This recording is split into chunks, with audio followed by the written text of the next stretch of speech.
21 সদস্যের এই ক্যাবিনেট দিয়ে রাষ্ট্র চলবে না। আমি চ্যালেঞ্জ করে বলতে পারি চলবে না, তারা ব্যর্থ হবে, সফল হবে না। এখানে অনেক যোগ্য লোকের আরো দরকার আছে। আমরা প্রথম যখন হোম মিনিস্টার সাকত সাহেব ছিলেন, তার সাথে আমরা মিটিং এ পরিষ্কারভাবে বলেছিলাম তৃণমূল পর্যন্ত আইন শৃঙ্খলা পরিস্থিতি নিয়ন্ত্রণ করে পুলিশকে স্বাভাবিক করেন। বলছেন আজকে ভোক্তা অধিদপ্তর পুলিশ পায় নাই, কোনো থানায় পেট্রোল নাই, মানে পেট্রোলিং এর যে পুলিশ থাকে টহলে মুভমেন্টের উপরে রিজার্ভ, সেই পুলিশটা নাই। পুলিশের প্রায় 500-র মতো গাড়ি আপনার এই ঘটনায় পুড়ে গেছে বা নষ্ট হয়ে গেছে, তাহলে তার বের হতে গাড়ি লাগবে। তাহলে পুলিশকে ফাংশন করার জন্য এই পদক্ষেপগুলো নেওয়া হচ্ছে কিনা আমরা তো দৃশ্যমান কিছু দেখতে পাচ্ছি না। যে আজকে অভিযান চালাতে কেন ছাত্রদের উপরে ডিপেন্ড হতে হচ্ছে, আনসারদের ঠেকানোর জন্য কেন ছাত্রদের উপরে ডিপেন্ড করতে হচ্ছে। তো এখন প্রশাসনের মধ্যে এই যে 15 বছরে যাদেরকে প্রমোশন দিয়ে যোগ্যতা না থাকা সত্ত্বেও উঁচু পদে অধিষ্ঠিত করেছে, তাদেরকে রিমুভ করতে হবে। সেইটা এখন পর্যন্ত সব জায়গায় করা হয় নাই।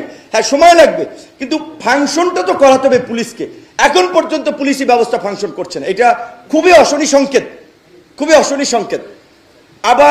এখন আবার ধরেন আমাদের এই বিপ্লব, কেউ বলছেন বিপ্লব, কেউ বলছেন গণ অভ্যুত্থান, কেউ বলছেন ছাত্র জনতা নাগরিকদের অভ্যুত্থান।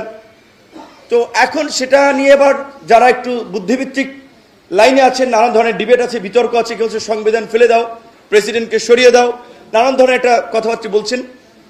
রাষ্ট্র চালাতে হলে ধীর স্থির বুদ্ধিতে চলতে হবে। এখানে আবেগের জায়গা নেই, বাস্তবতার নিরিখে চিন্তা করতে হবে যে আপনার এই গভর্নমেন্টকে ইন্টারন্যাশনাল কমিউনিটি কিভাবে নিচ্ছে, দেশের আইন আদালত বা রীতিনীতির সাথে কতটুকু কিভাবে সাংঘর্ষিক হচ্ছে, অনেক কিছু মাথায় রেখে কিন্তু পলিসিগুলো নির্ধারণ করতে হবে। শুধুমাত্র আবেগ থেকে বললে হবে না। এখন কিন্তু রাজনৈতিক দলের সমর্থকরা, বাস্তবতা এই যে আমরা আলাপ আলোচনা করি, তো অনেকে কিন্তু এই চায় না যে ছাত্রদের প্ল্যাটফর্ম, যেহেতু তারা একটা রাজনৈতিক দলের ঘোষণা দিয়েছিল রাজনীতি করবে, সো তারা আবার রাজনীতিতে খুব তারা মানে অনেকে ভাবছে 111-এর মতো এই ধরনের ইন্টারিম গভর্নমেন্ট থাকলে বিভিন্ন কিংস পার্টি তৈরি হয়, তো আবার একটা কিংস পার্টি তৈরি হচ্ছে কিনা এই আশঙ্কা থেকেও কিন্তু রাজনৈতিক দলের মধ্যে একটা বড় ধরনের শঙ্কা আছে, আলাপ আলোচনা চলছে।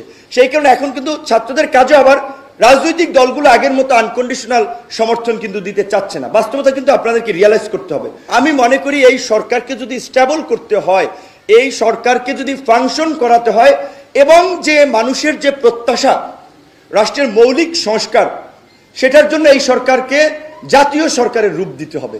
জাতীয় সরকারের রূপ দিতে হলে বিএনপি, জামাত, গণ অধিকার, বিভিন্ন রাজনৈতিক দল বলেন, অন্যান্য রাজনৈতিক দল, অনেকগুলো দল বলে তো অনেক সময় লাগবে। আমি বলছি মেজর পলিটিক্যাল পার্টি, বুইফোর নাম সর্বস্ব পলিটিক্যাল পার্টি খুঁজে তো লাভ নেই।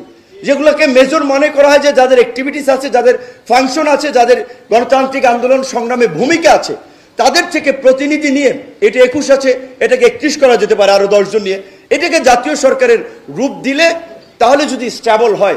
নাহলে এই যে রাজনৈতিক দলের সাথে এই যে প্রতিনিধিত্বশীল আপনার অংশের সাথে যে সরকারের একটা সংশয় তৈরি হচ্ছে, এটা কিন্তু সরকারের জন্য ভালো না। এবং এখানে আমাদের একটা শঙ্কা আছে, ইউনূস স্যারের মতো একজন ব্যক্তি, তার যে অবস্থান এবং মর্যাদা, তিনি তো কোনো বদনাম নিশ্চয়ই নিবেন না। তো যদি দেখে যে রাজনৈতিক প্রেশার তৈরি হচ্ছে ইলেকশনের জন্য, সংস্কার হোক বা না হোক, আমার ধারণা তিনি তার এই বদনাম নিবেন না, তিনি অতি দ্রুত সময়ের মধ্যে একটা ইলেকশন দিয়ে দিতে পারেন। আজকে এক ভাই বলেছেন ইসলামী আন্দোলনের যে 2 বারের বেশি প্রধানমন্ত্রী থাকতে পারবে না, এটা কিন্তু আমরা ওই 31 দফায় আমরা দিয়েছি। এমনকি আমাদের দল ঘোষণা হয়েছে 21 সালে, আমাদের দলের গঠন এই ঘোষণাপত্রেও আমরা কর্মসূচিতে বলে দিছি যে একই সাথে একই ব্যক্তি দলীয় প্রধান এবং সরকার প্রধান থাকবে না, একই ব্যক্তি 2 বারের বেশি প্রধানমন্ত্রী থাকবে না। এরকম বেশ কিছু রিফর্ম আমরাও দিয়েছি। তারপর সমন্বিতভাবে কিন্তু রাজনৈতিক দলগুলো আমরা 31 দফা কর্মসূচিটা দিয়েছি।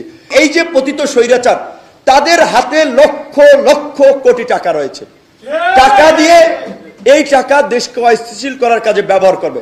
আর তাদেরকে ফুয়েল দেওয়ার জন্য আছে আমাদের প্রতিবেশী দেশ ভারতের তো ওপেন সিক্রেট। এই যে ভারতীয় এজেন্টরা গণমাধ্যমে বসে আছে, প্রশাসনে বসে আছে, এখন পর্যন্ত হয়তো অনেকে ভুল পাল্টাইছে, কিন্তু তাদের বিরুদ্ধে যদি ব্যবস্থা না নেওয়া হয়, সরকারের বিপদ আছে।